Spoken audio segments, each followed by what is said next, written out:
What if I were to tell you that there was a team that opened back-to-back splits with a 0-7 record, had a player rage quit off of the organization, and had to rely on an academy jungler to salvage the season and nearly bring the team to Worlds in one of the greatest runs in league history? Just 3 years ago, this was the story of LEC team Schalke04 and their incredibly turbulent season that began months before the split even started, all the way back in October of 2019. Schalke had been coming off a 3rd place finish and a missed qualification for Worlds, as well as the organization itself facing serious issues regarding their debt, leaving the team with a smaller budget than desired. This, in combination with some of the roster's players wanting to explore outside of the organization, led to Schalke signing 3 new players for the 2020 spring season, with their most notable acquisition being their new ADC Forgiven. Forgiven's return to the professional scene after completing his mandatory military service was met with a lot of hype, as the previous team he had been a part of had been the legendary H2K roster that made it to World semifinals in 2016. Not to mention that Odawamne had been part of their miracle run then as well, and now the two would be reunited on Schalke's new roster. But despite being a legendary European ADC, Forgiven was more known for a more problematic reason.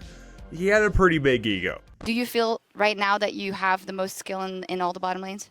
By far. And while we'll cover the issues that this attitude brought in a few moments, Forgiven's addition to the roster came alongside jungler Gilius and their support Dreams. Dreams had been a part of SK's lineup the year prior in 2019, and as for Gilius, he was looking for somewhere to prove himself worthy of LEC competition once again after having bounced around for some time. But despite the hype the team had created around this volatile roster, things didn't quite pan out the way they expected as the team began to crash and burn from the season's start. The world was yelling, God-given is back, and Exile said, hello, this is Patrick. It was a close game. OG coming out just a little bit on top in the early game seems to have spelled disaster now as Dreams just desperately tries to clear the creep wave. It's 21 minutes and 30 seconds. You can criticize them. They're a bit worse because it's 2 minutes later, but it's still an absolute display of dominance from this Fnatic lineup. And it's a game of tag, but at the end of the day, it's a game of League of Legends, and Mad Lions have come out on top. After 4 straight losses, Schalke needed to make a change, and unfortunately for Gilius, his performances were deemed as unworthy of a starting position on the team, as he would be moved down to the academy roster with their jungler Lurox taking his place. However, unfortunately for the main roster, swapping in a winning jungler still couldn't fix the team's problems, which seemed to be especially prominent in regards to the team's environment. And as we discussed a few moments ago, a lot of these problems seem to revolve around Forgiven's ego clashing with the rest of Schalke, who would later on give some insight on how this affected the team internally.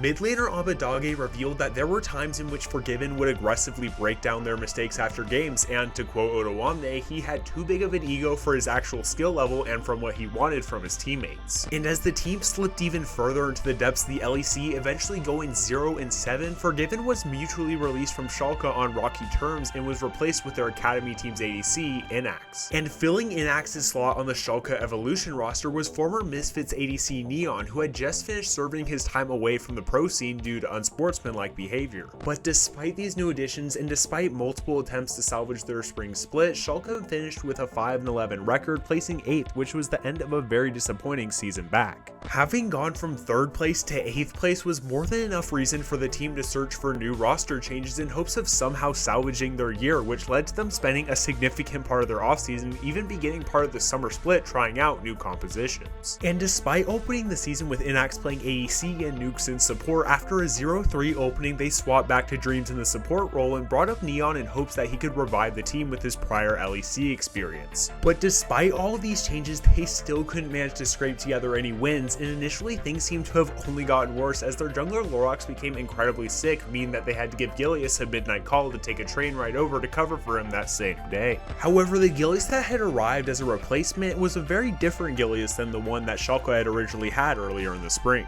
He had been absolutely grinding solo queue, became much better at listening to his teammates' input, and brought a refreshing, jokey environment to the team once again. But even despite these positives, Schalke lost their next 2 games, placing them at 0-8, even worse than the last split. And though the team's managers had already begun to talk about how to start prepping for the 2021 season, something unexpected happened. Let it be known, you may beat Schalke 8 times, but no one beats Schalke04 9 times in a row.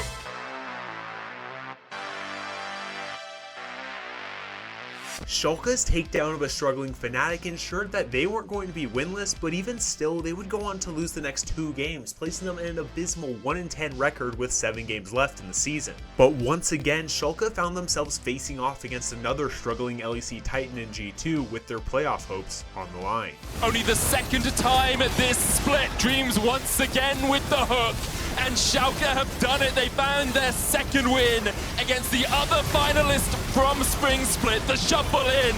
They want it all. Give them all 5. Give them the ace. And give him the second wing of summer. And after winning this game, something seemed to click for Schalke as they managed to pick up more and more wins, with the impossible beginning to show itself as a potential reality. Abadage and Gilius out of nowhere ascended to a new level of gameplay, and with the team behind them, Faker Dage and God Gilius were born.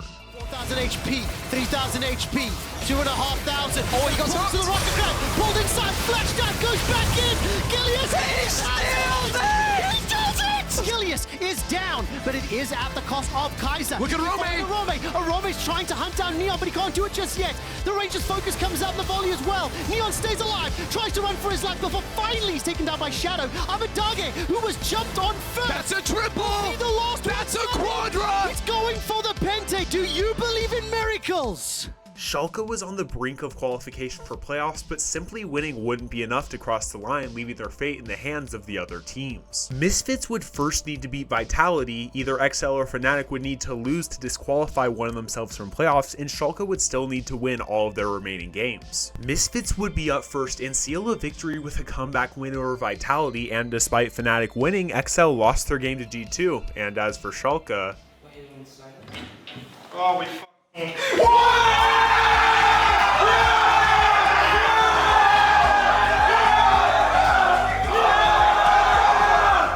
So now Schalke was in playoffs, and for their first series they would be pitted up against SK, which they actually managed to win in a clean sweep, meaning that there remained 5 teams and 4 slots for Worlds. But unfortunately, despite their best efforts against the Mad Lions, a team who they'd actually beaten earlier in the summer season, they lost 3-1 in the series due to what they described as a series of major misplays. And though the team may not have ultimately made it to Worlds, this still is one of the most impressive miracle runs in all of League history, and it's something that LEC fans, including myself, still remember to this day. Thank you very much for taking the time to check out this video. Hope you enjoyed it, and if you did enjoy the content, feel free to check out any of the links I have in my link tree down below. But yeah, that being said, consider subscribing, do all that stuff, you know the drill, but I'll catch you guys in the next one. Later!